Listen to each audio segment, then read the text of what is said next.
Bonsoir madame, bonsoir monsieur. Merci d'être dans le salon de la femme ce soir pour participer à cette réflexion aujourd'hui plus qu'importante autour d'une institution de la société. Une réflexion plus qu'urgente et importante et nécessaire autour du mariage. Que devient le mariage aujourd'hui quand l'on voit tous les jours des exemples de violence à ne pas répéter chez soi, quand on voit un peu comment ces unions qui commencent plutôt bien, comment cela finit, on est amené à se poser quand même de nombreuses questions.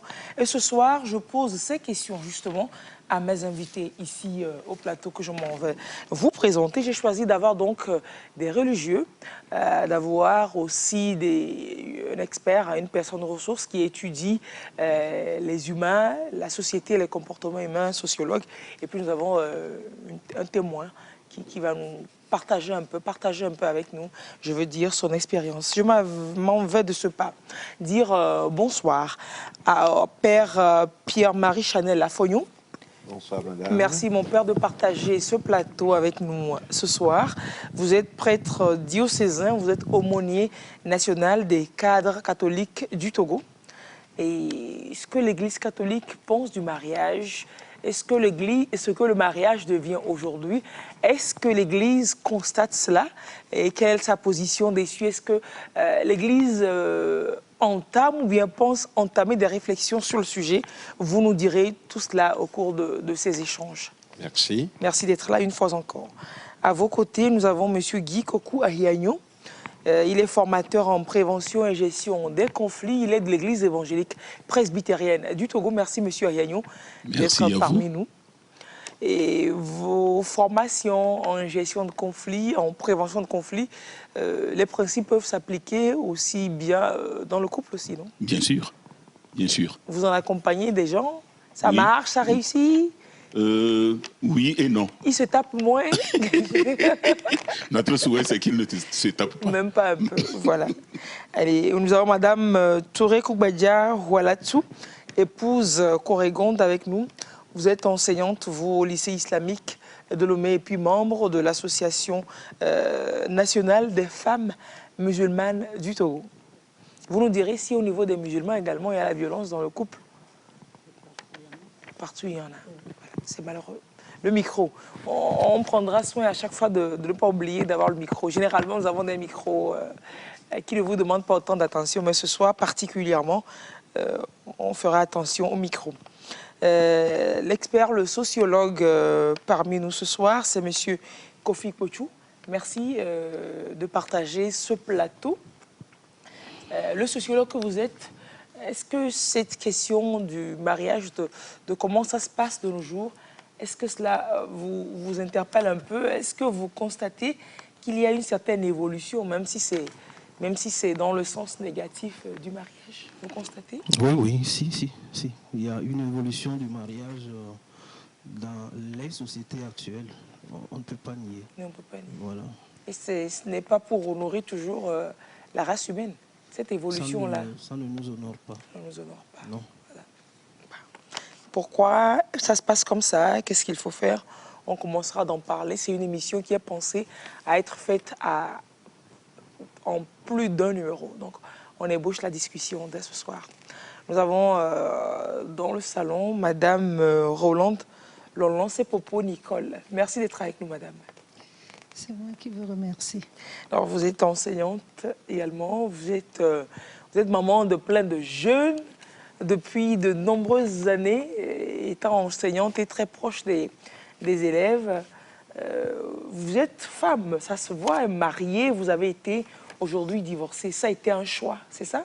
Que de divorcer, que de sortir du mariage? Et un choix bien pensé. Un choix bien pensé. Voilà. Allez, on va partager les expériences des uns des autres, les conseils ce soir. On va lancer l'émission avec un élément, une vidéo que j'ai trouvée sur Internet dans la préparation de cette discussion. C'est aujourd'hui que je suis tombée dessus. Je me suis dit, on ne peut pas ne pas montrer, ça ne pouvait pas mieux tomber. Regardez un peu l'image que l'on va voir. Et je reviendrai vous demander à chacun qu'est-ce qui peut amener deux personnes qui ont frotté, qui ont été ensemble, qui se sont découverts, qui se connaissent en tenue d'Adam et d'Ève, qui ont partagé vraiment des moments, je me dis, assez intenses. Comment ça peut arriver à ce qu'un couple puisse vivre ce que vous allez voir là?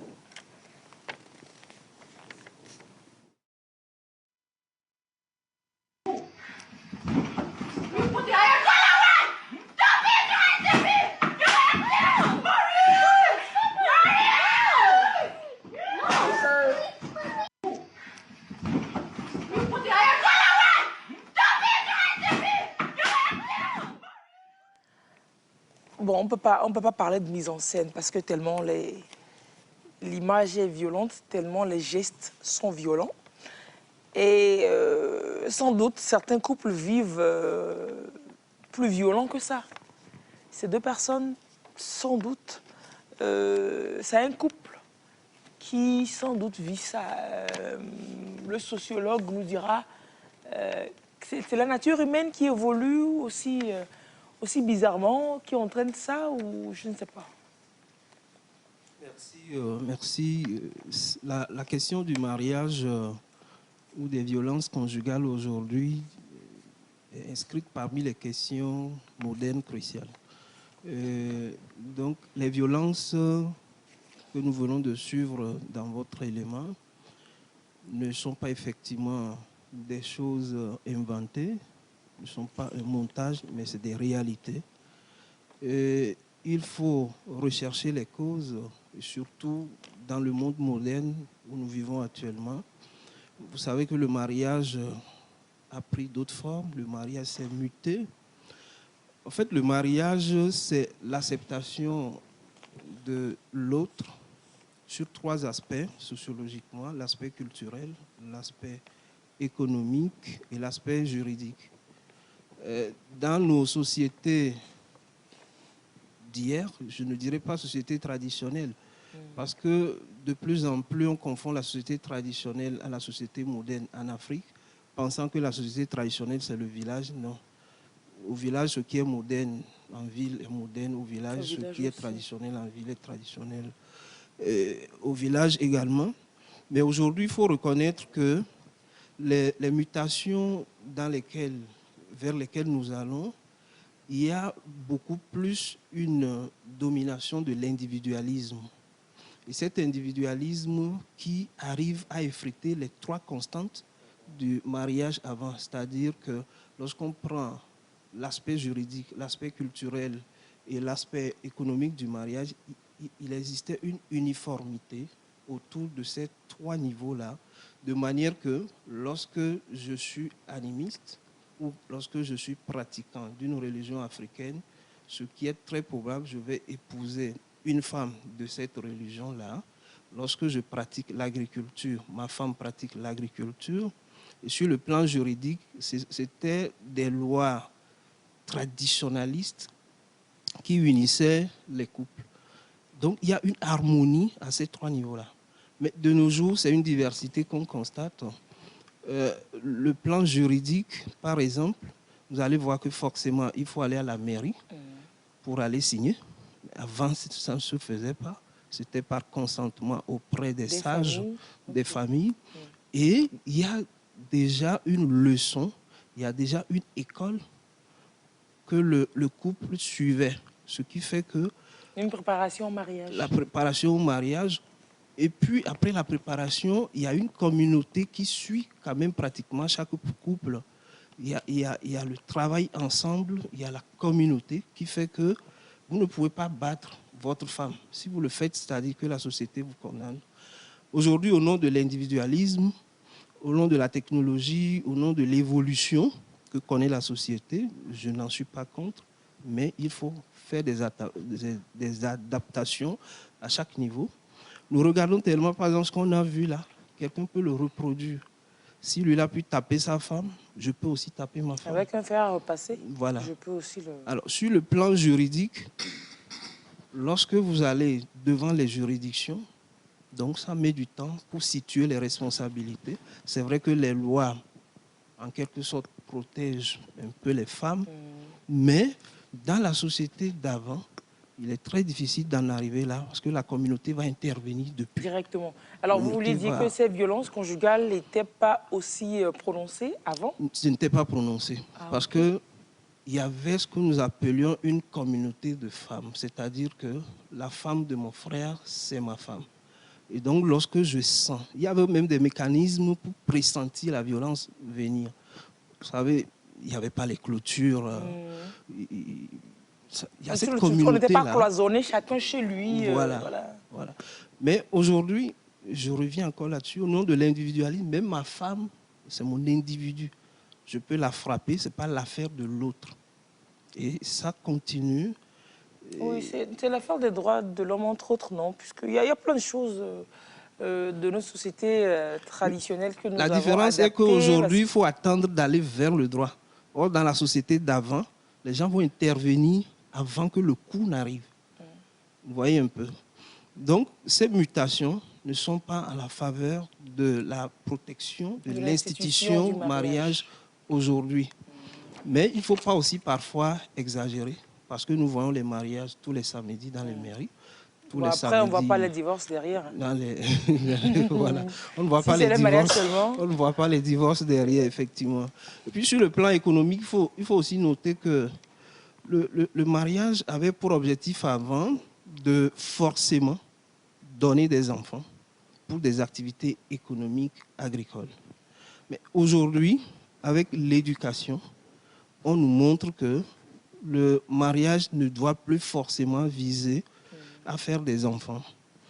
Alors, si je me marie, je ne fais pas des enfants, la femme est avec moi, mes activités économiques ne marchent pas, qu'est-ce que la femme va manger?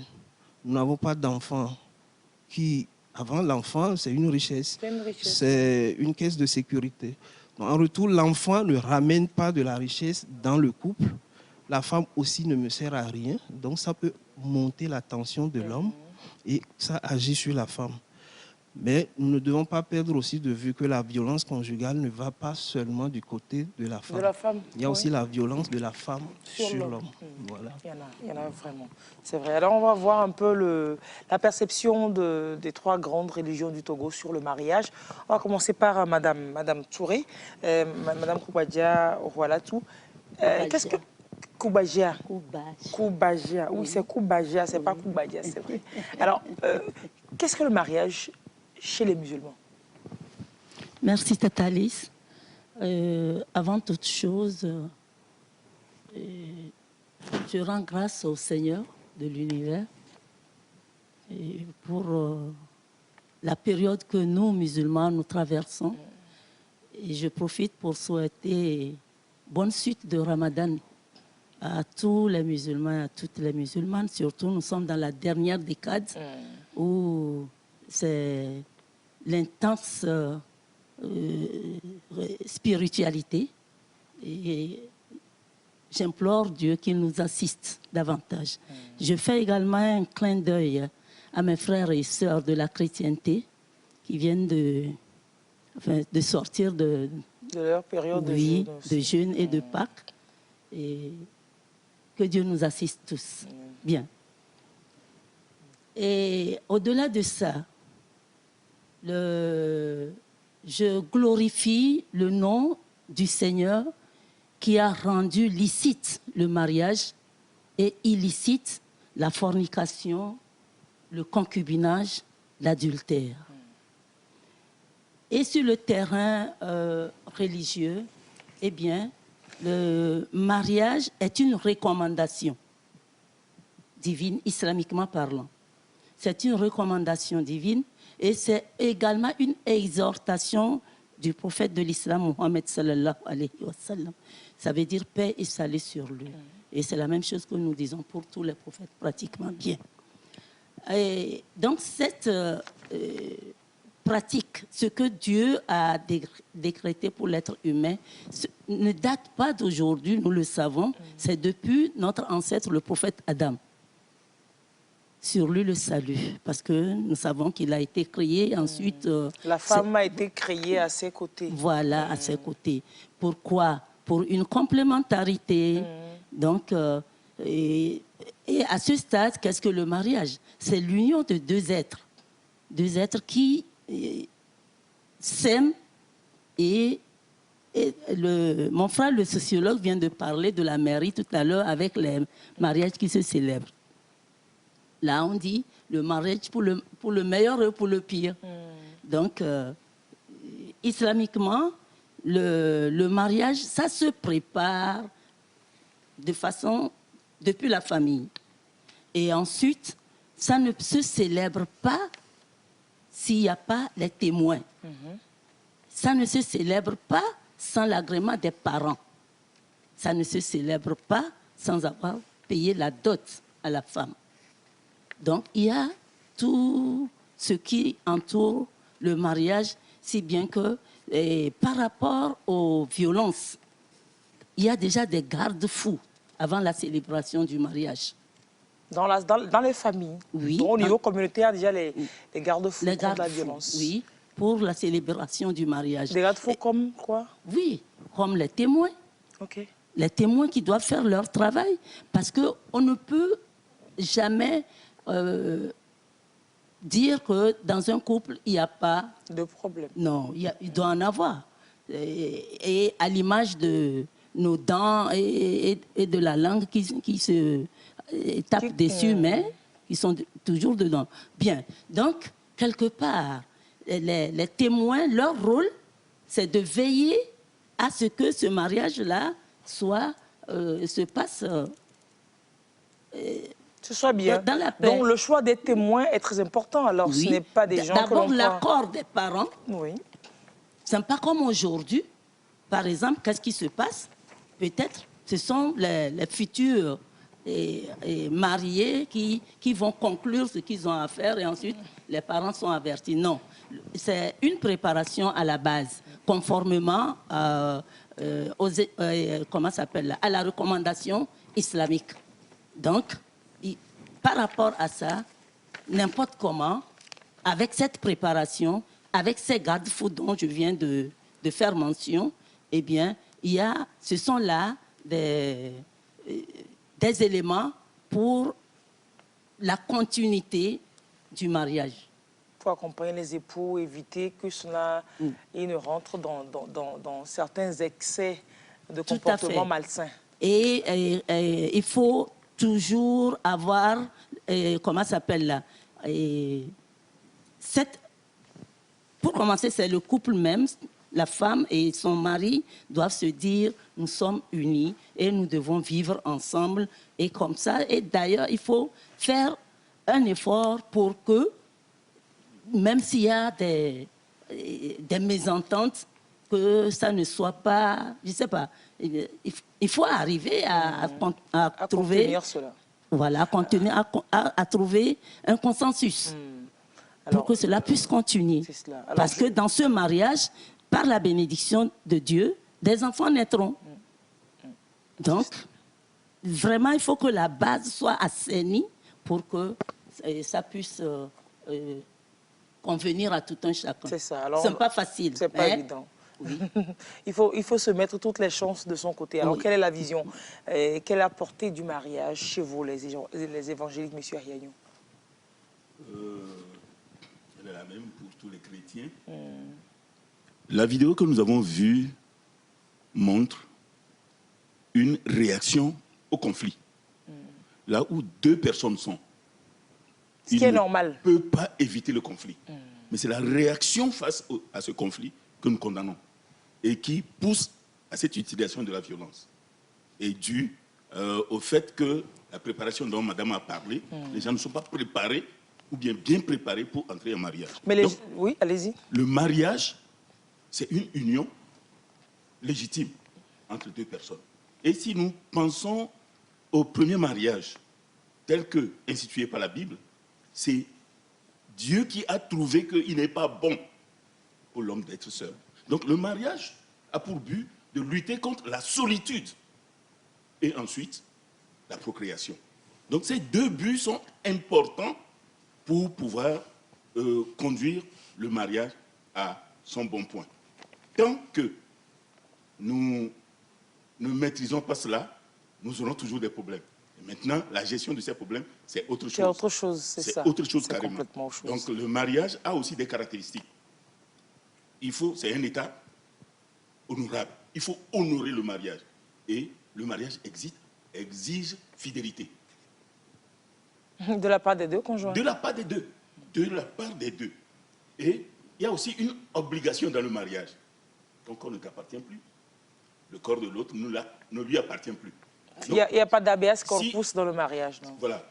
Et si ces cas ne sont pas respectés, nous allons entrer dans le conflit. Et ce conflit, qui n'est pas bien géré, débouche sur la violence. C'est ça. Alors, l'avis du père catholique sur le mariage, c'est juste nous rappeler un peu ce dont on parle, toute la valeur, toute la symbolique que ça a normalement dans la société. Merci. Je voudrais à mon tour saluer mes frères et sœurs musulmans et musulmanes, leur souhaiter une bonne continuité de ce moment de sainteté, de purification qu'est le mois du Ramadan, et bénir le Seigneur pour leur vie. Saluer les frères et sœurs chrétiens, chrétiennes, en l'octave de Pâques, où nous célébrons la victoire de la vie sur la mort, et donc de la paix sur la violence, et saluer les frères et sœurs des autres confessions et tous les téléspectateurs et téléspectatrices. Et j'en viens à la question posée, qu'est-ce que le mariage pour l'Église catholique? L'enseignement du Seigneur est le soubassement de la pensée catholique ou la doctrine catholique sur le mariage. Donc le mariage est une alliance, c'est fondamental, et Dieu a fait alliance avec les hommes en les créant. Et il a créé l'homme et la femme à son image. Le chapitre 2 du livre de la Genèse est clair là-dessus. Et en les créant, il a voulu qu'ils deviennent une seule chair. Et quand le péché a déstabilisé ce projet, où l'être humain a préféré faire ce qu'il veut, Jésus a rappelé dans Matthieu 19 que c'est à cause de la dureté du cœur de l'homme, par exemple, que Moïse, à un moment donné, n'en pouvant plus, a dit aux Israélites, vous pouvez vous séparer si ça ne va pas. Mais qu'à l'origine, ce que Dieu a voulu, c'est que l'homme s'unisse à sa femme et que tous les deux deviennent une seule chair. Et du coup, pour nous, le mariage est une alliance anthropologique, c'est-à-dire une alliance entre un homme et une femme. C'est important d'insister sur cela parce qu'aujourd'hui, dans le monde, on voudrait parler de mariage avec les mêmes sexes. Pour nous, catholiques, le mariage est fondamentalement et absolument entre un homme et une femme. Et le mariage est fondé dans l'amour. Au point où, quand on célèbre à l'église un mariage et qu'on peut prouver que les conjoints ne se sont pas choisis librement par amour, alors ce mariage est nul. Super. Chez nous, il n'y a pas de divorce, mais il y a nullité de mariage. Par exemple, on a donné beaucoup d'argent à quelqu'un, on a mis pression sur cette personne et la personne a accepté contracter mariage. Si on arrive à prouver cela, ça voudrait dire que ce mariage n'a pas eu lieu. On parle de dol. Donc, le mariage est fondé sur l'amour entre un homme et une femme et c'est une alliance. Et c'est une réalité anthropologique, mais elle est en même temps divine parce que c'est conforme à la volonté de Dieu. Et chez les catholiques, nous disons que le Christ a érigé le mariage en sacrement, c'est-à-dire un signe dont la célébration confère le salut à ceux-là même qui en bénéficient. Et du coup, pour nous catholiques, le mariage est une vocation. C'est Dieu qui appelle un homme et une femme, et les deux, pour devenir saints, ont reçu, comme moi j'ai reçu vocation d'être prêtre, quelqu'un a reçu vocation d'être frère ou sœur, ils ont reçu aussi vocation d'être des époux chrétiens, d'éduquer leurs enfants, de s'ouvrir à la vie si Dieu leur en donne et de transmettre des valeurs. Et en faisant tout cela, ils sont en train de faire la volonté de Dieu et de se sanctifier. Mais il faut reconnaître que ces deux êtres, hommes et femmes qui sont appelés à vivre ensemble, ils ne sont pas parfaits. Ils viennent d'histoires différentes, des fois de cultures différentes. Ils ont leur tempérament, ils ont leur histoire. Certains sont venus au mariage avec de grandes blessures de l'enfance parce que peut-être ils n'ont jamais été aimés ou bien ils ont été trop aimés, comme disait le sociologue. Ils comprennent aimer comme être au centre de tout. Et du coup, il y a des adultes qui sont mariés, mais ce sont des enfants. Parce que vous voyez un enfant, par exemple, l'amour de sa mère est tel qu'il ne voudrait pas que quelqu'un s'approche de sa mère. Et dès que quelqu'un, on lui retire quelque chose, il doit crier, il doit tout faire pour qu'on sache que c'est moi ou rien. Mais en fait, c'est la façon dont l'enfant est dans une attitude possessive. Si on ne grandit pas, s'il n'y a pas eu de maturation, et malheureusement, on a des adultes à 40 ans qui psychologiquement sont des enfants. Et quand ces gens contractent mariage, ils se mettent au centre. Ils ne pensent plus au dialogue, ils ne pensent plus à gagner ensemble avec sa femme, ils ne cherchent plus le plaisir de l'autre, mais ils se mettent au centre. Et malheureusement, cela entraîne des violences. C'est pourquoi l'Église catholique conseille que l'on puisse accompagner les couples, surtout les jeunes couples, que les prêtres, d'autres couples et des mouvements, des associations de couples les accompagnent. Parce que la maturation, c'est avec le temps. Et j'aime bien l'expression du pape François qui dit que le mariage est artisanal, au sens où ça doit se construire. C'est comme l'artiste qui est là, qui met en place, qui remet, qui... On ne décrète pas, voilà, ça se construit, oui. C'est une construction au quotidien, une construction qui suppose patience, qui suppose humilité, qui suppose lâcher prise. Mais tout cela est fondé dans l'amour. Quand il n'y a plus l'amour, parce que souvent aussi certains sont allés au mariage en confondant l'amour à l'émotion du moment, à un coup de foudre, et puis après à la beauté physique. Or, c'est des choses qui vont changer selon le temps. Et l'amour, c'est plus profond parce que c'est ce qui structure la personne et qui l'amène à prendre une décision comme adulte en se disant « je veux mener ma vie avec tel » dans les moments les plus joyeux comme dans les moments les plus difficiles. Et nous disons à l'Église catholique qu'on se marie pour la vie avec les hauts et les bas. Et la croix du Seigneur marque toute vocation. Et c'est une illusion que des jeunes puissent penser que je vais me marier, il n'y aura que la joie. Non, on doit comprendre que quand on est chrétien surtout, mais humain en général, la croix marque nos relations. Et du coup, il faut aussi, à un moment donné, porter ces croix-là, mais ça ne doit pas arriver à la violence. À la violence. Oui, pas du tout. On comprend globalement que le mariage n'est pas seulement pour faire joli, ce n'est surtout pas pour faire joli, ce n'est pas par snobisme pour qu'on dise oui, voilà, je suis mariée, ce n'est pas pour avoir une bague au doigt simplement, ce n'est pas pour faire une grosse fête pour qu'on dise ah oui, tu as vu ça, fête de mariage, c'était... En fait, le mariage, ce n'est mais rien de tout ça. Le mariage, c'est tout ce que vous avez expliqué. Autant et tellement qu'on est amené à dire que ceux qui disent souvent, ceux qui lancent souvent aux jeunes filles, aux jeunes garçons, au lait chino, tu prends de l'âge, il faut penser à te marier. Hein. Autant et tellement que ces personnes, en fait, elles créent un gros désordre dans la vie des jeunes filles et des jeunes hommes. Madame Rolande, vous êtes mariée à quel âge? Plus de 30 ans en tout cas. Oui. Et la phrase que vous venez de prononcer, eh bien, je ne peux pas vous répéter. Combien de fois je l'ai entendue? Pour vous décider à vous marier. Qu'est-ce que tu attends? Qu'est-ce que tu attends? Qu'est-ce que tu attends? Et justement, ça fait croire qu'une jeune fille ne vit que pour se marier. Et quand elle ne le fait pas, elle ne plaît pas à sa famille, elle ne plaît pas à la société. On commence à lui mettre des étiquettes. Cela pousse aussi à faire des choix parfois précipités. Pas très réfléchi. Pas très réfléchi. Et ça ne finit pas toujours bien. Pas toujours bien, pas toujours bien.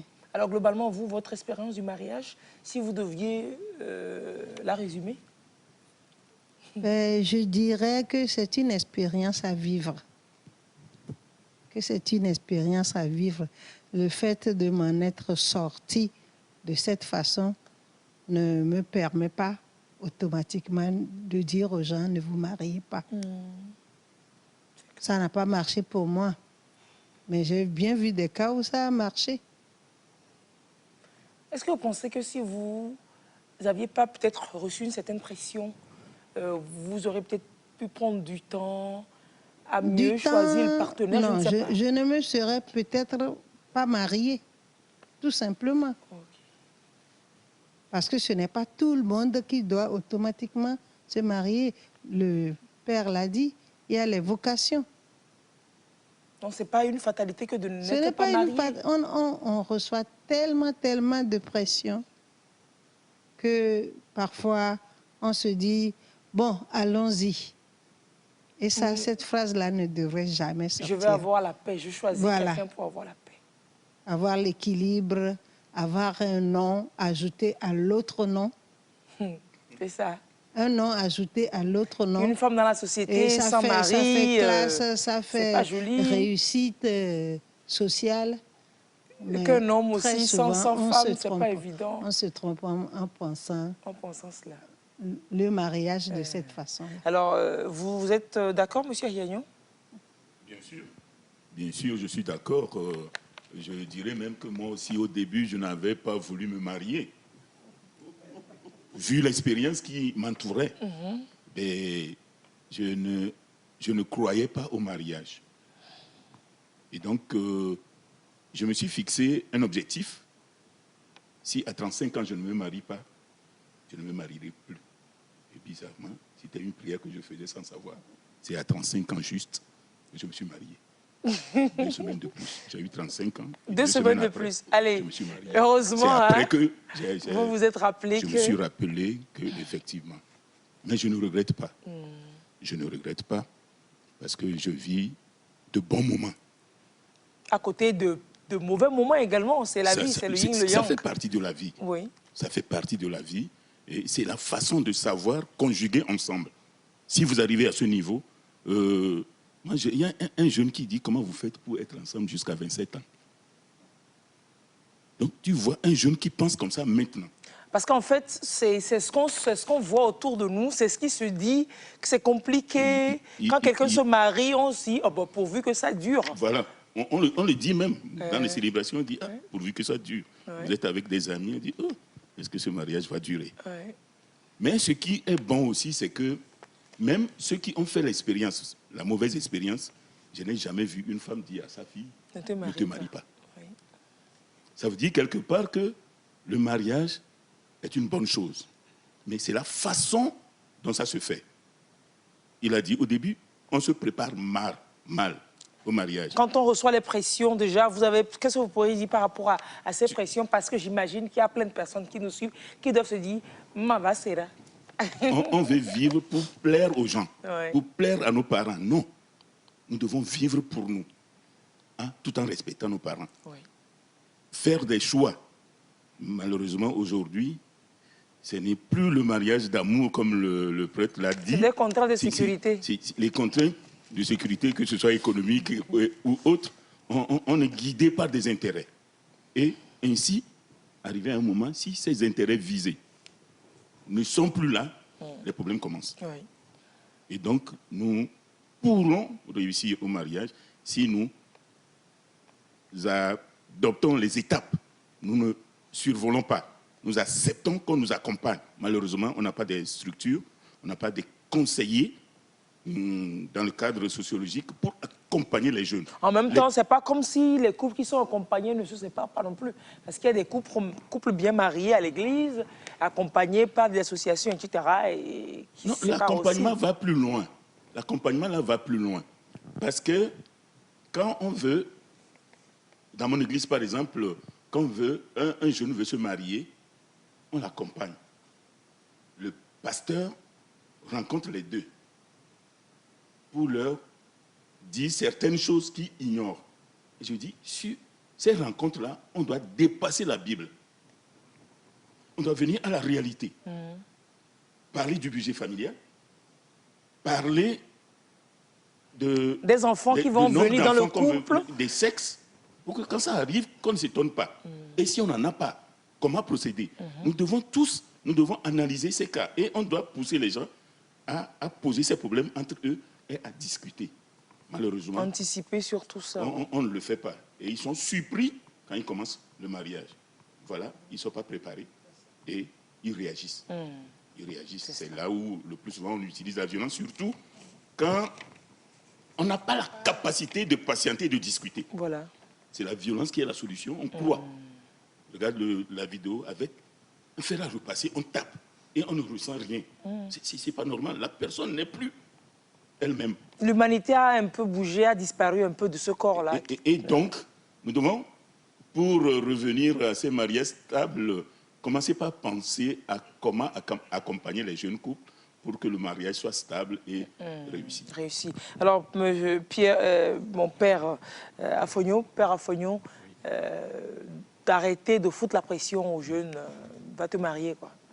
Donc, on a commencé par ça déjà, et pour que les jeunes, les personnes choisissent de se marier, oui ou non. En 2016, l'Église catholique a eu ce qu'on appelle un synode des évêques. Et cela a été sanctionné par un document qui a justement réfléchi sur le mariage, que le pape François a rendu public. Le titre, c'est « Amoris Laetitia, la joie de l'amour ». On ne doit pas penser que le mariage, c'est l'enfer.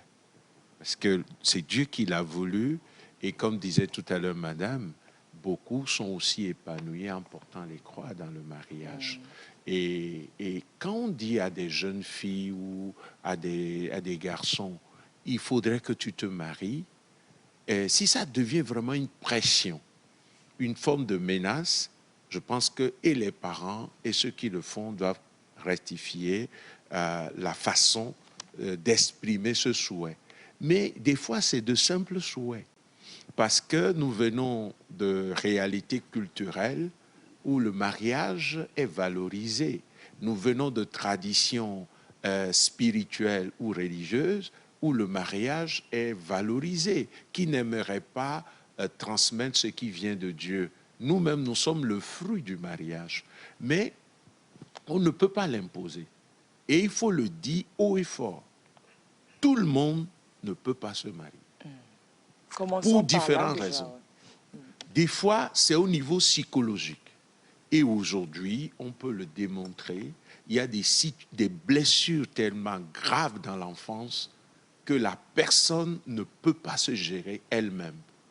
Le mariage suppose un minimum de maturité humaine, où je me gère et je gère l'autre différent de moi.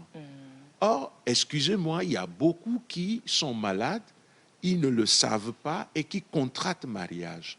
Et ils pensent que c'est une relation de mêmeté. Or, déjà, la femme, elle est différente de l'homme. La femme peut sentir des choses par intuition. Elle a sa façon de parler. Le monsieur va dire, moi, je suis fatigué, tu parles trop. Mais parce que ce monsieur n'a pas pris le temps d'étudier ce qu'est la féminité. La femme va dire, mais toi, tu es trop brutal. Et il n'a pas pris le temps d'étudier un peu la masculinité, ainsi de suite. Donc, il n'y a même pas d'école et d'université pour aller apprendre ça.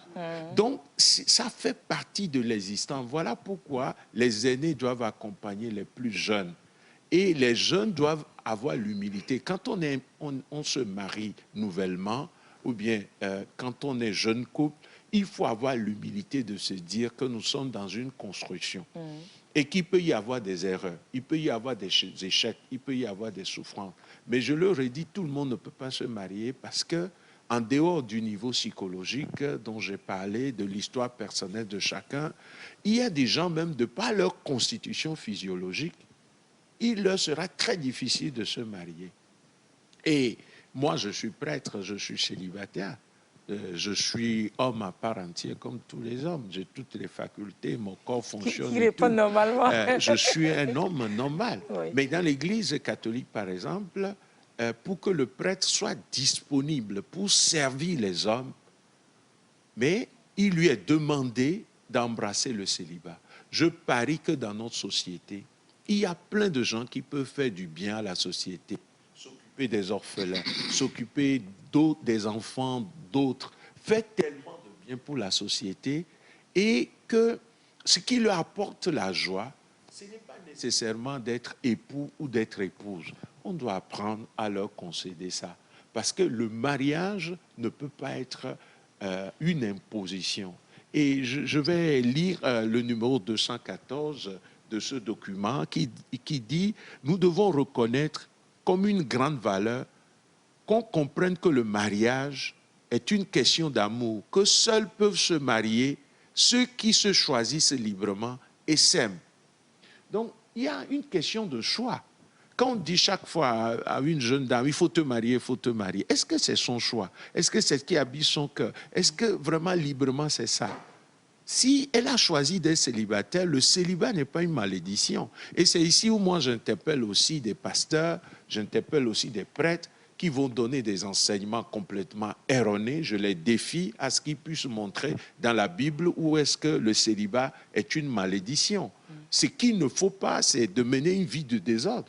Mais on peut avoir une vie ordonnée et on comprend que moi, je ne peux pas aller dans cette alliance qui fait que je me sacrifie pour que l'autre puisse exister. Et l'amour dont il est question, ce n'est pas l'amour éros simplement. L'amour éros, c'est l'amour sentiment, c'est l'amour sexualité, rapport sexuel, jouissance physique. Ça, c'est éros. Mais il y a l'amour philia. C'est-à-dire que l'amour dans le mariage doit devenir amitié. Est-ce que mon conjoint, c'est mon ami, c'est mon complice? Est-ce que c'est mon confident? Et cet amour doit devenir amour agapé, c'est-à-dire un amour où je me sacrifie pour que l'autre puisse exister. Est-ce que je suis prêt, moi, le monsieur, à me sacrifier pour que ma femme vraiment soit valorisée, soit heureuse? Est-ce que je suis capable, comme femme, de me sacrifier pour que mon époux soit aussi heureux?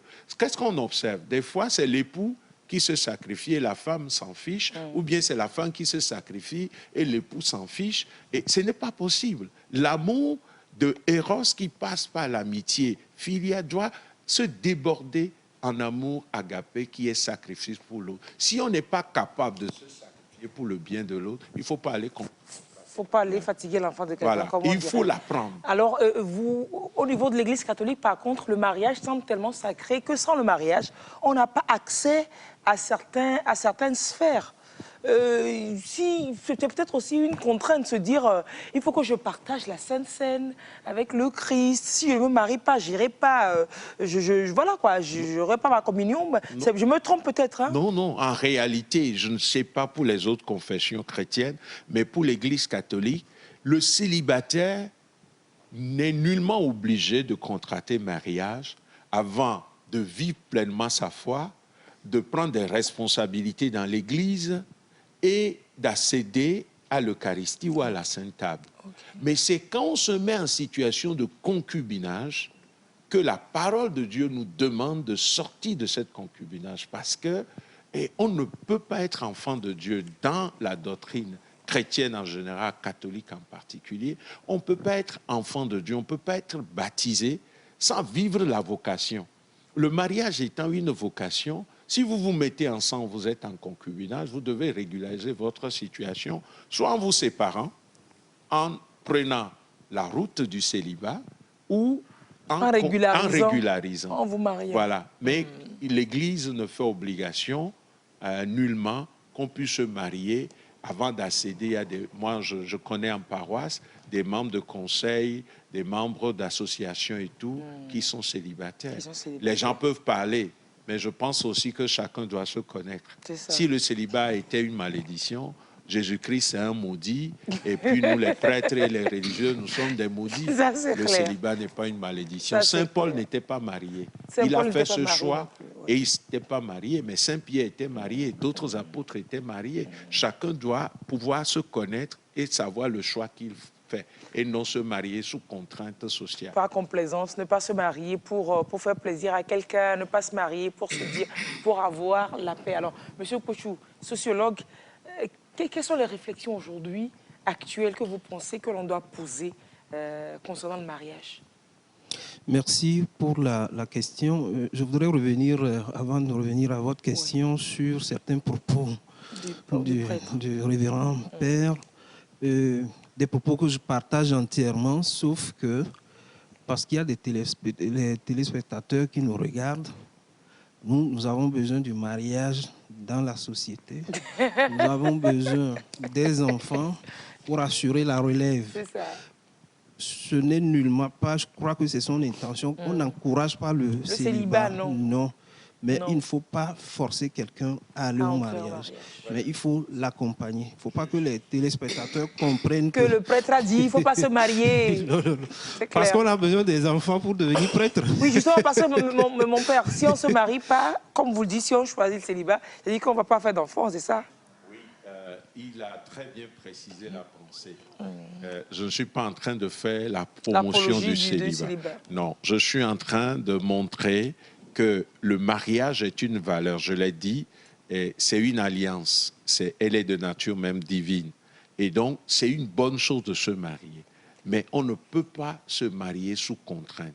On se marie parce qu'on s'aime et librement on a choisi de répondre à cette vocation qui vient de Dieu. C'est cela. Voilà. Je parlais de mutation entre-temps. Je crois que le phénomène mariage est affecté aussi. Vous savez, nous avons copié aujourd'hui beaucoup de choses de l'Europe, c'est bien, mais il faut un syncrétisme. Je crois que ce que le Père a dit, ce que tout le monde a dit tout à l'heure, c'est que le mariage part des valeurs. Et certaines valeurs, c'est surtout l'amour. Mais qu'est-ce qui se faisait avant? Je pense qu'avant, il y a deux choses fondamentales. Il y a une qu'on peut condamner, mais l'autre qu'on doit revaloriser. Les Blancs sont venus nous trouver, ils disent qu'on impose des femmes aux hommes, c'est du mariage forcé. Si tel qu'il le dit, c'est comme ça, c'est vraiment forcé. Mais il y a l'autre aspect qui est une valeur que nous devons promouvoir. C'est-à-dire avant, le mariage n'était pas l'affaire seulement du garçon et de la fille. Il intervient même à un niveau donné. C'était l'affaire de la famille, des anciens, comme on aimait les appeler. Donc, c'est pratiquement une institution, comme on l'a déjà dit, où il y a des anciens qui sont chargés de faire des enquêtes de moralité, des enquêtes dans les deux familles, et s'assurer que... S'il n'y a pas de sorciers, s'il n'y a pas de voleurs, s'il n'y a pas de... Oui, mais au-delà, mais d'autres valeurs aussi. Ah, okay. C'est une famille dans laquelle il n'y a pas de conflit, il n'y a pas de... L'homme ne tape pas la femme. Okay. Mais tout ça là, on veillait au grain. Donc c'est une valeur. Quand les vieux, les sages font tout ça là, et ils trouvent que du côté de l'homme, c'est bon, du côté de la fille aussi, c'est bon, alors là, on les appelle, on leur faisait une proposition. C'est vrai que peut-être le choix n'était pas très libre, mais c'était ça aussi la culture de l'époque, où tout venait des parents. Moi, je ne trouve pas que c'était trop mauvais. Mais les Blancs sont venus rapidement, ils ont dit non, c'est du mariage forcé, droit de l'homme, la femme doit décider, etc. Dans tout ça, là, quand on analyse bien, la femme décide. Parce que, quoi qu'on dise, il y avait les violences conjugales, mais ça n'a pas atteint un niveau où on est arrivé aujourd'hui. Justement, j'allais demander, ce que vous dites laisse à croire qu'il n'y avait pas de violence conjugale. Quelqu'un l'a déjà dit, oui. Tous les couples connaissent des violences conjugales. Mais c'est l'ampleur que cela prend aujourd'hui qui inquiète. C'est l'ampleur que cela prend qui inquiète. Et il faut faire effectivement de la diachronie pour comprendre pourquoi. C'est-à-dire Remonter un peu le temps, faites l'histoire de ces violences-là. On s'en rendrait compte forcément qu'il y a moins de violence dans le passé qu'aujourd'hui. Voilà. Donc, je pense quand même que c'est des valeurs qu'on peut restituer. À défaut, l'Église joue le rôle. C'est vrai, peut-être la justice aussi joue le rôle, mais ce n'était pas institué, mais c'était très capital, très fondamental, où un jeune ne peut pas se lever et puis se marier. Et ça permettait quand même de restaurer de la responsabilité dans le mariage. Et puisque vous avez derrière vous les anciens, c'est eux qui vous ont unis pratiquement comme le prêtre uni. Dès qu'il y a un problème, on se réfère à eux. On se réfère à eux. Pour agir, on se demande, On voit qu'il y a des yeux qui vous surveillent, donc il y a des gestes, il y a des actes Il qu'on ne anticipait. peut pas poser même dans, anticipait. dans le foyer. Et puis, il y a l'aspect aussi, c'est vrai, droit de la femme, dit la femme est égale à l'homme aujourd'hui, je n'en disconviens pas. Mais je crois que dans la société ancienne, la femme connaissait son rôle dans le foyer. L'homme connaissait son rôle dans le foyer et chacun faisait en sorte de ne pas dépasser sa limite. Chacun jouait cette responsabilité-là. Aujourd'hui, la violence vient aussi du fait que la femme veut extrapoler, la femme veut rayonner, c'est normal, mais en le faisant, elle manque de prendre certaines responsabilités qui sont ses responsabilités dans le couple. Et ça pose problème. Quelque part, le frère a dit tout à l'heure que dans un mariage, votre corps ne vous appartient pas. Le droit de la femme, ce n'est pas comme ça. Votre corps vous appartient toujours. Vous faites de votre corps ce que vous voulez. C'est ça aujourd'hui. C'est une source de conflit aussi dans le couple. Alors qu'effectivement, dans la société d'avant, votre corps ne vous appartient pas. Votre monsieur ne peut pas décider, vous allez dire autrement. On trouve que ce n'est pas normal, mais il faut quand même restaurer certaines valeurs positives. Je tiens quand même à le dire. Il faut réfléchir pour voir ce qui était bien, qu'on a abandonné, voilà, que l'on peut réintégrer peut-être. Qu'on peut réintégrer. On a trop importé. Voilà. Quelqu'un me disait dans la préparation de l'émission hier que pour un chrétien, que dans la Bible, on a dit femme, sois soumise à ton mari et homme, aime ta femme. Qu'on n'a pas demandé dans la Bible à l'homme, à la femme d'aimer le mari, parce qu'elle est plus heureuse quand elle se laisse aimer par le mari, quand elle est soumise et qu'elle se laisse aimer par le mari, qu'aujourd'hui, les femmes veulent prendre le rôle qui n'est pas le leur, que les hommes veulent jouer le rôle qui n'est pas le leur. Ceci crée du désordre, de l'amalgame. Bon, chacun peut y aller avec son commentaire, avec ses analyses. Alors, Madame Rolande, qu'est-ce qui vous a manqué, vous, dans votre union? Qu'est-ce que vous pensez, avec le recul, qu'est-ce qui a causé problème? Il me semble d'abord que le problème venait de l'éducation. Nos éducations étaient trop différentes. Étaient trop différentes. Et les valeurs n'étaient pas les mêmes. Et on n'y avait pas fait très attention au début. Il y avait trop de jetés. Voilà. Et donc le problème de préparation demeure. Ou bien on prend cela à la légère. Mais après, on se rend compte que ça pose problème. Éducation, donc les valeurs ne sont pas les mêmes et cela peut déboucher sur des incompatibilités d'humeur aussi. Et ce qui réjouit l'un, l'autre dit c'est pas la peine, oh tu rigoles trop, tu fais ceci trop. Et finalement, on se retrouve coincé. On n'est plus soi-même. On n'est plus soi-même. On n'est plus soi-même. On se demande où mettre le pas. Pour ne pas froisser l'autre. Pour ne pas froisser l'autre. On vit pas. Oui.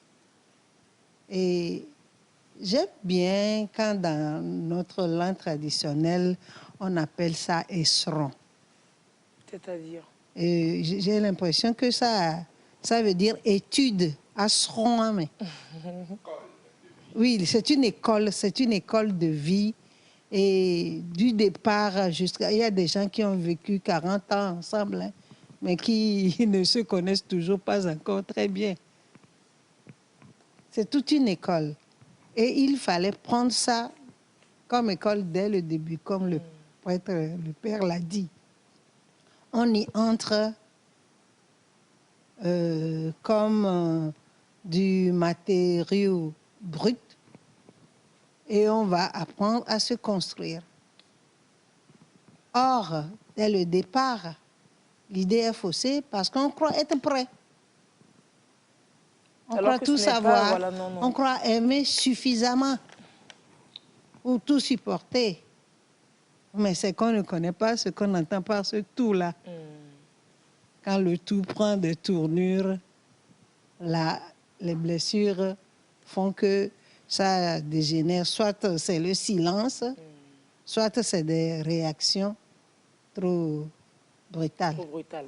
Alors, est-ce qu'aujourd'hui, face à tout ce qu'on voit, tout ce qu'on constate, tout ce qui est dérèglement dans le mariage, est-ce que c'est permis dans la religion musulmane, quand on a fait le choix de se marier à la base, quand on s'est trompé par exemple, et que l'on se rende compte qu'en fait, je ne peux plus supporter ça, peut-être que je ne suis pas faite pour le mariage, ou alors peut-être qu'il faut faire une pause pour réfléchir. Est-ce que chez vous, c'est possible de faire marche arrière, de sortir de ce qui peut-être ressemble à un moment à un enfer pour soi, que ce soit aussi bien pour l'homme que pour la femme? Tout à fait, parce que il y a, pour aboutir au divorce, ce que vous dites. Oui. Mais avant ça, j'ai entendu des propos qui se recoupent et où je vois que pratiquement nous avons les mêmes traditions. Oui. Et avant même le mariage, lorsque vous rencontrez l'âme sœur, dans la religion, il y a ce que nous appelons la prière de consultation. Les parents aussi font de leur côté. Et ensuite, ce sont les parents, par exemple, dans nos milieux traditionnellement, pas religieusement, il y a des vestibules dans lesquels on n'accepte pas que l'on se marie là. Parce que, bon, si tu te maries, si ma fille se marie là, on connaît la pauvreté, là, c'est la précarité de l'autre, enfin, on n'a pas longue vie, etc. C'est dit qu'on étudie forcément. Voilà, on étudie. Ça, il n'a rien à faire. Donc, par la suite, il faut qu'on reconnaisse également que le mariage d'antan, ce n'est pas un mariage d'essai.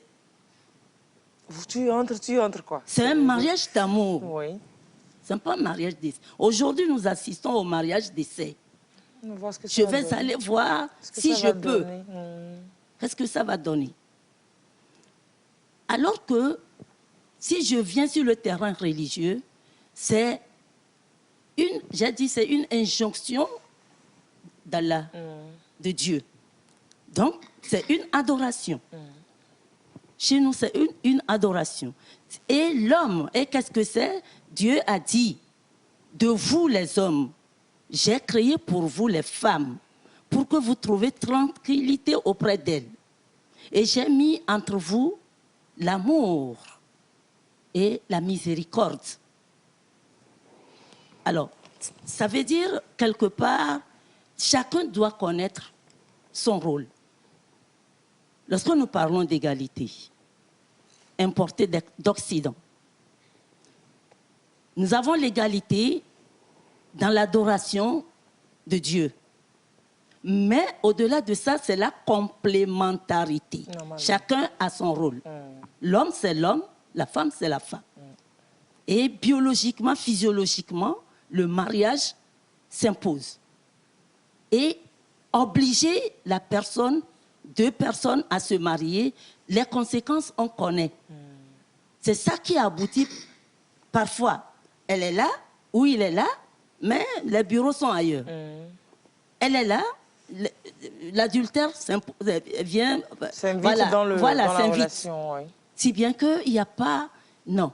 Donc, quelque part, il va falloir que chacun ait la crainte de son Seigneur pour que l'on puisse avancer. C'est cela. Et faire le bon choix en amont. Voilà, dire que mon corps m'appartient, j'en fais ce que je veux, c'est une importation. Et ma soeur vient de parler de certains qui ont fait 40 ans de mariage. J'en fais partie. C'est avec des hauts et des bas, forcément. C'est avec des hauts et des bas, mais on arrive à trouver un terrain d'entente.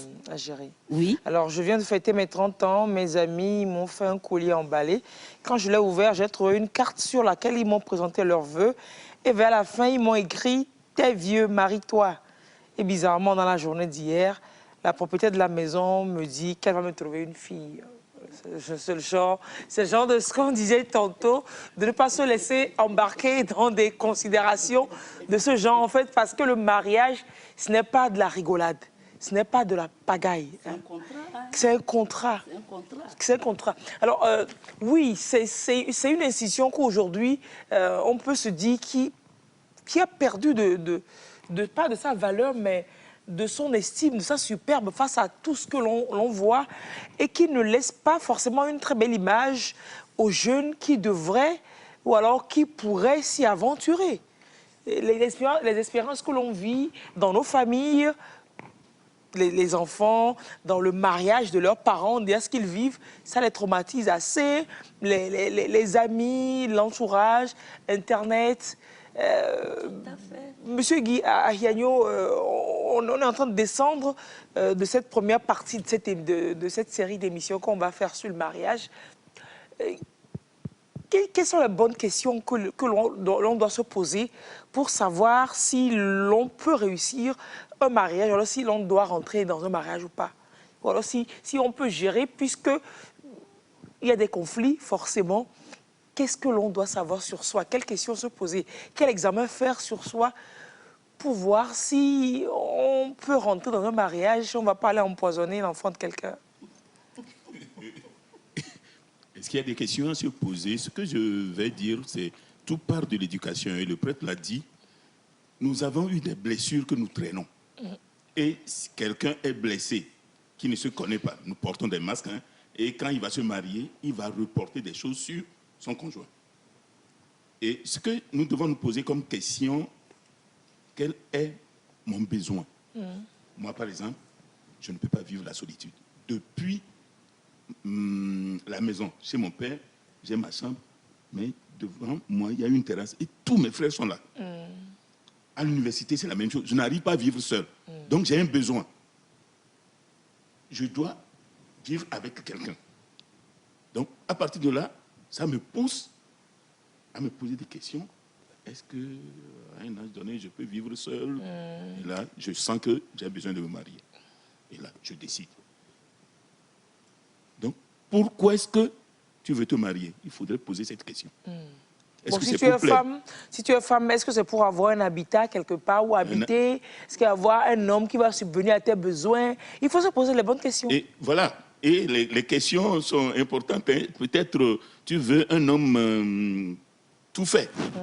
Tu ne veux pas souffrir avec quelqu'un pour construire. Quand tu vas trouver cet homme, il va te considérer comme une chose. Il va commencer par te considérer et à agir d'une manière donnée. Et les problèmes vont commencer. Parce que matériellement, peut-être on te donne. Mais il suffit que tu fasses une petite erreur, ça tape. Et puis c'est compliqué quand c'est comme ça, quand il y a violence ou alors quand il y a des situations que l'on ne supporte plus. On ne peut pas partir puisque quelque chose nous retient dans la chose. C'est là où ça devient dangereux. Un cercle vicieux, oui. Ça devient très dangereux. Si nous prenons l'artiste nigériane qui est décédée la fois passée, elle recevait des coups de pluie. Qu'est-ce qui l'a maintenue là-bas? C'est les questions que l'on se pose. Hein. Est-ce que, parce que la peur de la famille, quand bien même les membres de la famille ont décidé qu'elle quitte, elle dit que ce n'est pas écrit dans la Bible. C'est une mauvaise compréhension de la Bible. Il y a des choses que nous devons revoir. Alors, au niveau de vous, votre confession religieuse, on peut partir? On peut quitter quand ça ne va pas? Aucun pasteur, aucun prêtre ne va t'encourager à partir. C'est toi qui vis la chose. Mais quand tu prends la décision, on va constater. Mais on luttera pour vous accompagner. Si on n'arrive pas, on n'arrive pas. C'est ça, parce que tu vis quelque chose que nous, qui sommes à l'extérieur, nous ne vivons pas. C'est clair. Et donc, j'ai vu un film mauritanien où le divorce se célébrait. Pour montrer aux prétendants qu'elle est libre. C'est possible. Ah, ok, d'en revenir. Oui. Oui, pourquoi pas? Ça, c'est une option aussi de célébrer, organiser la fête de divorce. Pourquoi pas? Est-ce que quand on reçoit les coups, on se dit ça va changer, ça ne change pas, jusqu'à ce que mort s'en suive? C'est pas bon. Donc c'est toi qui vis la chose, c'est à toi de prendre une décision. Les gens vont critiquer, les gens vont dire des choses. Il ne faut pas vivre pour les gens. Il ne faut pas vivre pour les gens. Oui, c'est ce que moi je vais dire. c'est cela. Alors, mon père, au niveau de l'Église catholique, puisque le divorce n'est pas encouragé, si la personne divorce maintenant, est-ce qu'elle va encore participer à l'Eucharistie? Je ne sais pas. Est-ce qu'il y a des contraintes qui suivent le divorce? Est-ce que ce n'est pas faire contre la volonté de Dieu, ce que Dieu a uni? Vous nous dites ça quand vous célébrez. Ce que Dieu a uni, on ne se laisse séparer. Mais quand ça ne va pas bien, est-ce qu'on ne doit pas dépasser toutes ces considérations et se sauver? Non, il faut distinguer le divorce des situations existentielles à gérer. Ok. Nous avons dit que le mariage, c'est une alliance. Ce n'est pas simplement entre le monsieur et l'homme, c'est aussi avec Dieu. Et le sociologue nous a rappelé aussi que c'est un contrat social. On entre dans une institution, les familles sont impliquées. Donc, effectivement, je suis d'accord avec le sociologue que le mariage, ce n'est pas le lieu pour déployer l'égoïsme qu'il a qualifié d'individualisme. La dimension communautaire de la vie de couple est indispensable. Mais il faut reconnaître aussi que chaque couple est unique. Parce que chaque être humain est quelque part unique. Et donc, les couples peuvent rencontrer des difficultés. Et il y a des moments de la vie aussi où les crises adviennent nécessairement. Quand les crises sont bien gérées, on s'en sort plus fort, on apprend de ses erreurs et on bâtit mieux. Il ne faut pas non plus penser que dans le mariage, il n'y aura pas de crise. Dans notre croissance comme des êtres humains, nous avons des moments de crise. C'est la façon de les gérer qui compte. Alors, dans l'Église, le divorce ne peut pas exister. Voilà pourquoi j'ai parlé de nullité de mariage. Si au départ, on ne s'est pas aimé, on ne s'est pas choisi, et qu'on arrive à le prouver, il y a ce qu'on appelle la nullité de mariage. Ça se proclame. Parce que ça, c'est fondamental. Oui, mais c'est au niveau de l'Église, ça, mais au niveau du civil, sera le divorce? Oui, le divorce existe comme disposition juridique. Mais comme disposition canonique, c'est-à-dire les lois de l'Église. Ok, donc vous prononcerez la nullité plutôt? La nullité, mais la nullité suppose qu'il n'y a pas eu... au départ, on peut prouver qu'on n'a pas choisi librement, ou bien le mariage n'a pas été consommé. Mais je crois aussi que quand nous parlons de divorce, souvent, on pense simplement à l'homme et à la femme, c'est-à-dire au conjoint. On ne pense pas souvent aux enfants. Chaque enfant a besoin de son père et de sa mère. Oui, mais des fois, c'est ça qui emmène certaines femmes à rester que pour les enfants. Et après, elles ne vivent même plus du tout sur Terre pour avoir les enfants à côté. Hein. Non. Et je pense qu'on doit les enfants pas... de familles monoparentaux aussi, des fois, ça réussit un peu. Famille monoparentale, je veux dire, ça peut réussir aussi. Oui, mais je pense que ce sont là des situations d'exception. J'ai beaucoup aimé quand notre sœur a dit, c'est pas parce que moi j'ai eu des difficultés que je ne vais pas encourager les autres. Et ce n'est pas parce qu'il y a eu peut-être 10% ou je ne sais pas combien de pourcents, ou humainement parlant, à cause de situations existentielles concrètes, ça n'a pas marché, qu'on doit généraliser. Donc, chez nous, le divorce n'existe pas. Mais il y a ce qu'on appelle la séparation de corps. C'est-à-dire, dans le couple, il y a une violence constatée. Il y a une incompréhension. Ils se séparent. L'Église admet que chacun... Ils sont toujours époux, épouses. Mais ils peuvent vivre un temps séparés. Durant ce temps, ils sont accompagnés spirituellement. S'ils doivent voir un psychologue, on enclenche le dialogue. Les parrains et marraines, les témoins de mariage sont associés. La famille est associée. Et souvent, ça aboutit quand même à des réconciliations. Ce serait trop facile qu'à la première crise, on décide de se séparer. Et je voudrais aussi dire que la question de l'égalité entre hommes et femmes, que nous convoquons si mal, ou les couples convoquent si mal, doit être corrigée. Il s'agit d'une égalité de dignité. Une femme en dignité est égale à un homme en dignité. Mais ce n'est pas une égalité mathématique. Une fois, j'étais à une activité de Plan Togo, et on dessinait sur les joues des participants le signe égal. Et il y a eu une grande publicité dans le Togo, une fille égale à un garçon. Je dis, c'est faux. Parce qu'on va finir par effacer la différence. Or, madame l'a dit, le mariage, c'est un lieu de complémentarité. Donc, il s'agit d'une égalité de dignité. la fille doit étudier, la fille peut faire telle chose, ainsi de suite. Le garçon peut Mais faire pareil, oui. notre société a conçu une façon d'être femme. On ne va pas enlever ça aux femmes. Notre société a conçu un profil pour être homme. On ne peut pas abandonner ces choses. Et donc, je crois que l'égoïsme, est-ce que c'est simplement occidental? Est-ce que nous copions mal? Je crois qu'il y a 3 choses fondamentales et je vais m'arrêter là. D'abord, il faudrait que le mariage soit un projet de vie. Il faut le choisir.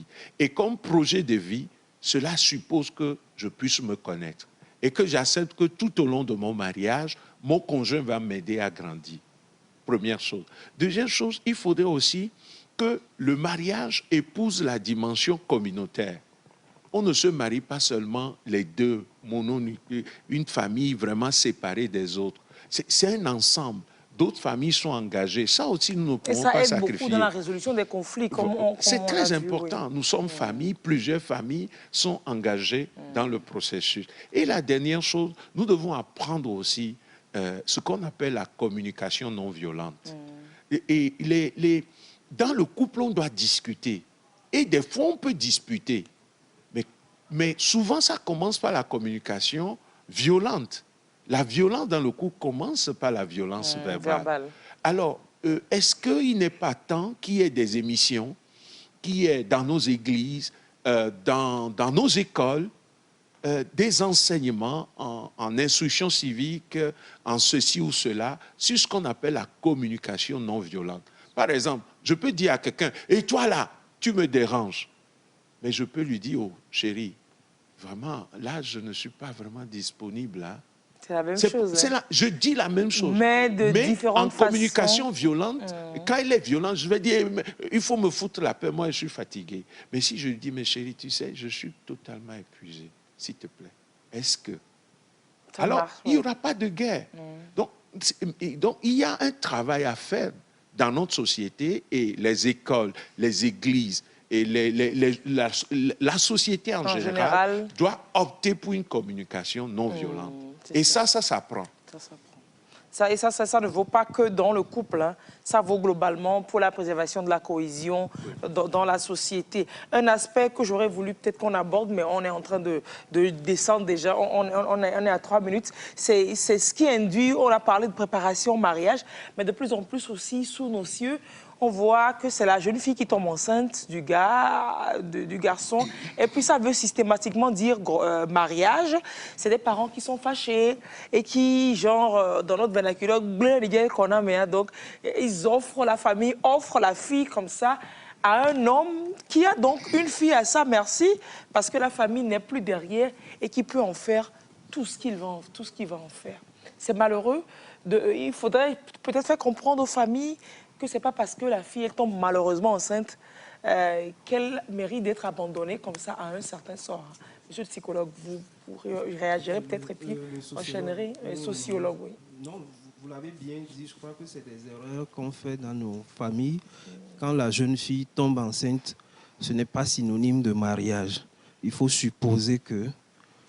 Il faut entamer les démarches pour régulariser.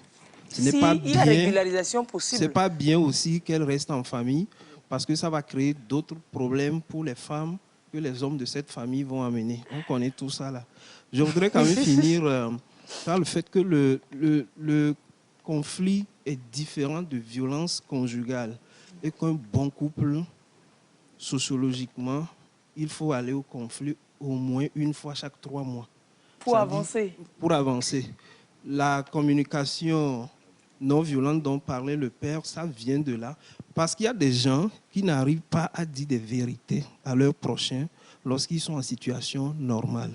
Donc il est de temps en temps normal aussi qu'il y ait des situations de conflit, que vous puissiez échanger, que l'autre puisse dire des vérités à l'autre, au lieu d'accumuler et que le jour où ça va s'éclater, ce serait peut-être la violence. Donc chaque 3 mois, il faut qu'on crée un problème. Bon, dans tous les cas... On va programmer, donc ils ont fait un petit problème. Mais ce qui il ne faut pas toujours intérioriser. Voilà, ce qui il est faut bien dans le sortir couple, ça. c'est quand après le conflit et qu'on arrive à surpasser, c'est trop bien.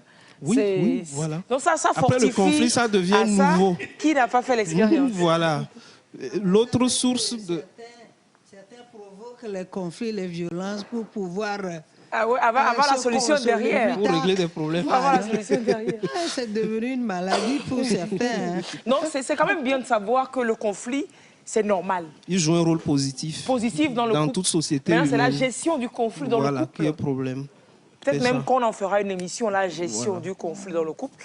Le sociologue sera là, Monsieur Ahiagno sera là également. Et puis, si vous êtes disponible, on sera là. On finit pratiquement. Que devient le mariage? La réflexion sur le mariage. Qu'est-ce qu'on doit laisser aujourd'hui, ce soir, au terme de ce premier numéro, dans les maisons, dans les familles? Sur quoi est-ce qu'ils doivent discuter, réfléchir? Alors, ce sur quoi ils doivent réfléchir aussi, c'est d'éviter de se comparer. Il faut que la femme d'un couple X cesse de se comparer à la femme d'un couple Y. Ah, ok. Du côté de l'homme, pareillement. Parce que le père l'a déjà dit, chaque couple est unique en son genre. Il faut éviter des comparaisons qui ne nous arrangent très souvent pas. Merci. C'est cela, oui. Madame, qu'est-ce que l'on laisserait à la maison pour aussi bien les célibataires que les mariés? Les mariés en difficulté qui pensent au divorce, ce n'est pas systématique. Attendez un peu d'abord. Par rapport au divorce, rapidement. dont vous parlez là, je voudrais vous signifier que pour le divorce en islam, par exemple, on donne 3 mois à la femme. Et elle ne quitte pas la maison. Elle est là et on lui recommande de bien s'habiller, d'être... C'est-à-dire pour l'attirer, pour attirer l'autre. Pour brancher de nouveau le monsieur. Oui, c'est une très belle technique. Comme la jeunesse a l'habitude de le dire, biper l'autre. Il faut le biper peut-être. Ouais. La réconciliation... Il faut demander au monsieur aussi de biper la femme parce qu'il n'y a pas que le monsieur qui a besoin d'être séduit. C'est le monsieur qui est en train de... La femme aussi a besoin aussi de se voir. C'est vice-versa. Voilà. Mais dans un couple, il faut la tolérance. Il faut tolérer, il faut l'acceptation de l'autre dans sa différence. Donc, tout comme nous le disons, il y a de ces problèmes un peu partout. Mais cependant, lorsque vous faites preuve de patience, eh bien, il me semble qu'il n'y aura pas assez de problèmes. Et d'ailleurs, on ne vous entendra pas par la grâce du Tout-Puissant. C'est cela. Madame Koubadia Walatou Touré, de l'Association des femmes musulmanes du Togo. Monsieur Ahiagno, Guy, qu'est-ce qu'on leur dirait? On doit dire quelque chose, c'est qu'on soit sûr que c'est un mariage d'amour avant de s'engager. Que ce n'est pas un coup de foudre. Pas coup de foudre, ni pression des parents ou des amis. Ni intérêt. Le jeune là, il vient trouver un bon boulot, il faut qu'on l'attrape déjà en même temps. Donc qu'on soit sûr qu'on est prêt pour faire le bonheur de l'autre et que l'autre est prêt pour faire votre bonheur. En fait, qu'on soit honnête envers soi-même. Oui. Qu'on soit honnête envers soi-même. Il faut cette honnêteté. Alors mon père? Moi, je dirais très très humblement que d'abord, les couples qui se sont déjà constitués, peu importe comment ils se sont constitués, ils sont déjà en couple. Et le premier devoir, c'est de se recevoir de Dieu. Même s'ils ne sont pas croyants, il y a toujours une dimension métaphysique de la personne. S'ils se transcendent et savent rejoindre leur être intérieur, ils peuvent devenir plus humbles, plus tolérants, comme dit madame. J'appelle ça le devoir de s'agenouiller. L'homme et la femme, ils ne sont grands qu'à genoux. C'est le devoir de l'humilité. Et deuxièmement, le devoir de s'asseoir pour ces couples-là. On ne peut rien bâtir en étant debout. Dans la case Dogon, quand on est là, la case est telle que tu ne peux pas te lever.